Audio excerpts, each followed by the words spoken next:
Der Name Applied Future Studio kommt daher, dass wir hier an Sachen arbeiten, die mehr sind als ein Kommentar zur Jetztzeit, sondern erfahrbare physische Versuche sind, vor dem Jetzt zu sein, in dem wir uns bewegen.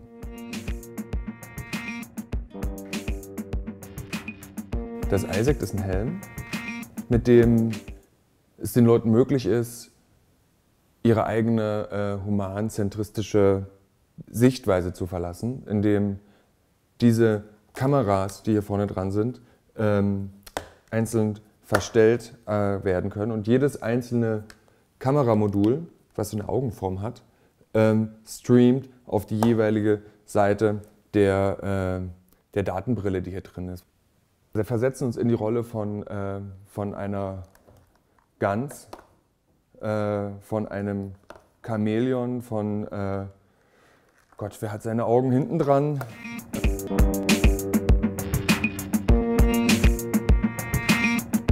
Wer weiß, wo uns die Zukunft hinführt und dass wir uns nicht tatsächlich irgendwann mal so fühlen, wenn wir die ganze Welt nur noch durch Virtual Reality Brillen wahrnehmen.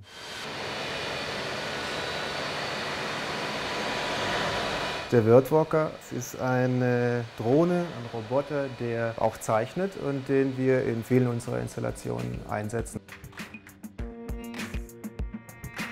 Dieser Roboter, der hält sich durch Unterdruck an der Wand fest.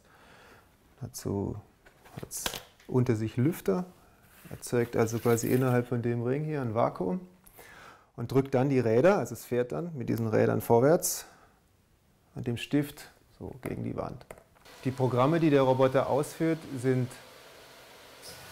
das Regelwerk für die Zeichnung, die er schafft. Das heißt, die Zeichnung ist eigentlich als Algorithmus beschrieben.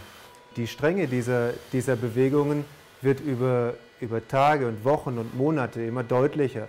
Es entstehen dann aus Linien verdichtete Farbräume.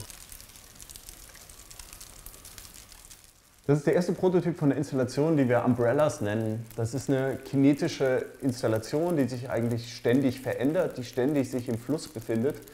Die besteht jetzt in dieser prototypischen Version aus 96 goldenen Cocktail-Umbrellas, die einzeln angesteuert werden können. Da befindet sich hinter jedem Cocktailschirmchen ein Motor, sodass wir jeden einzelnen eben bewegen können. Was uns sehr gefreut hat, als wir diesen Prototypen gebaut haben, ist, dass sie nicht nur sehr schön aussieht, wie wir finden, sondern auch unglaublich gut klingt.